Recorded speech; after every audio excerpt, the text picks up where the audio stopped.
Assalamualaikum warahmatullahi wabarakatuh. Perkenalkan, saya Firda Nuridaya dengan NIM 070 dari kelas Manajemen Keuangan Sektor Publik A. Di sini saya akan membahas materi mengenai manajemen dana alokasi umum atau DAU dan dana alokasi khusus atau DAK. Di sini ada 6 pokok pembahasan yang akan saya bahas. Yang pertama yaitu sejarah perkembangan transfer keuangan pusat ke daerah. Yang kedua yaitu pengertian dana alokasi umum atau DAU. Yang ketiga yaitu alasan perlunya transfer keuangan pusat ke daerah. Yang keempat yaitu penetapan dan penyaluran DAU. Yang kelima yaitu pengertian dana alokasi khusus atau DAK. Yang keenam yaitu pelaksanaan dan permasalahan DAK. Pokok pembahasan yang pertama yaitu sejarah perkembangan transfer keuangan pusat ke daerah. Dimulai pada tahun 1945 sampai dengan 1956, yang mana telah dilaksanakan subsidi dengan mengadopsi sistem Fluid Post, yang mana suatu bentuk subsidi yang memberikan tunjangan sebesar selisih antara besarnya rencana pengeluaran dan rencana penerimaan yang diajukan oleh daerah kepada pusat. Pada masa ini, setiap tahun daerah menyusun APBD berdasarkan sumber penerimaannya, di mana umumnya jumlah perkiraan pengeluaran selalu melebihi jumlah perkiraan penerimaan. Tunjangan yang bersifat Fluid Post ini mempunyai peranan yang cukup dominan atau cukup besar dalam pembiayaan daerah, yaitu sekitar 95% bagi provinsi dan 70% bagi kabupaten atau kota. Selanjutnya memasuki masa Pelita 1, yang mana diberlakukan subsidi daerah otonom atau SDO dan bantuan Inpres. SDO bertujuan untuk mendukung anggaran rutin pemerintah daerah guna membantu menciptakan perimbangan keuangan antar tingkat pemerintahan.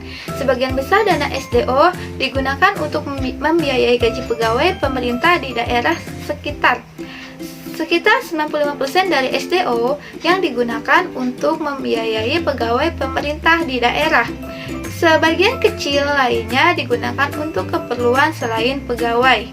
2/3 dari total SDO diberikan kepada pemerintah daerah tingkat provinsi, sedangkan 1/3 sisa lainnya diberikan atau menjadi milik pemerintah tingkat kabupaten atau kodiah atau kota madya. Hal ini disebabkan karena sebagian besar gaji pemerintah dibayar melalui anggaran tingkat provinsi. Sedangkan bantuan Inpres digunakan untuk membiayai pembangunan di daerah. Dasar pemberian bantuan tersebut adalah adanya penyerahan sebagian urusan kepada daerah dan terbatasnya kemampuan keuangan pemerintah daerah untuk membiayai urusan-urusan tersebut. Salah satu tujuan utama dari Inpres adalah untuk mencapai pemerataan, terutama dalam hal kesempatan kerja, berusaha, partisipasi dalam pembangunan, dan distribusi hasil-hasil pembangunan. Selanjutnya memasuki masa reformasi. SDO dan Inpres berganti nomenklatur menjadi dana rutin daerah atau DRD dan dana pembangunan daerah atau DPD. Perubahan nomenklatur ini untuk mengakomodasi tuntutan otonomi daerah, di mana pemerintah pusat ingin menunjukkan secara jelas dalam APBN besarnya dana yang didaerahkan. Selain memperbesar pula alokasi dana yang didaerahkan, penggunaan nomenklatur DRD dan DPD ini hanya berlaku pada tahun anggaran pada tahun 1999 atau 2000 dan tahun anggaran 2000 saja. Selanjutnya, mulai pada tahun anggaran 2001, kedua jenis transfer DRD dan DPD yang secara teoritis bersifat khusus ini digantikan oleh dua jenis transfer baru, yakni dana alokasi umum atau DAU dan dana alokasi khusus atau DAK. Selanjutnya yaitu pengertian dana alokasi umum atau DAU. Dana alokasi umum adalah transfer dana yang bersifat blok grant, sehingga pemerintah daerah mempunyai keleluasaan di dalam penggunaan DAU sesuai dengan kebutuhan dan aspirasi masing-masing daerah ke daerah. Yang pertama yaitu otonomi, merupakan prinsip yang mendasari desentralisasi fiskal. Yang kedua yaitu penerimaan yang memadai.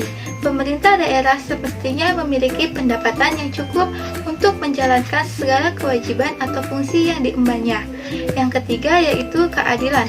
Besarnya dana transfer dari pusat ke daerah sebab ini seyoginya berhubungan positif dengan kebutuhan fiskal daerah dan sebaliknya berkebalikan dengan besarnya kapasitas fiskal daerah yang bersangkutan. Yang keempat yaitu transparan dan adil.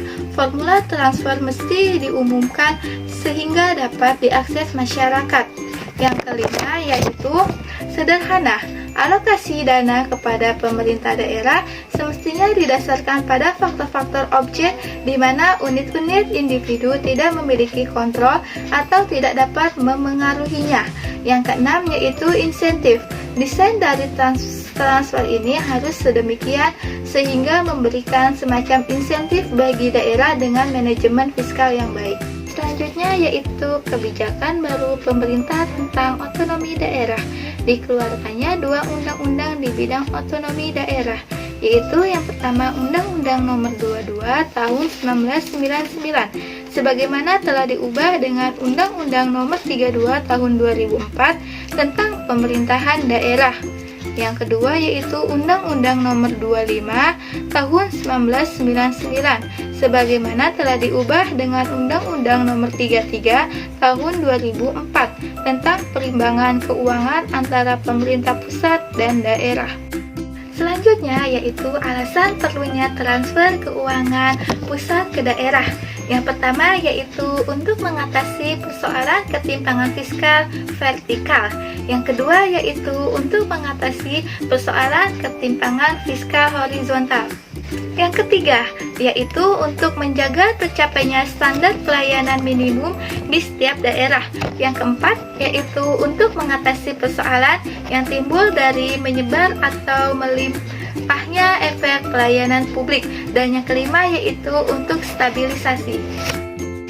Pokok pembahasan yang selanjutnya yaitu penetapan dan penyaluran DAU. Alokasi DAU ditetapkan dengan peraturan presiden.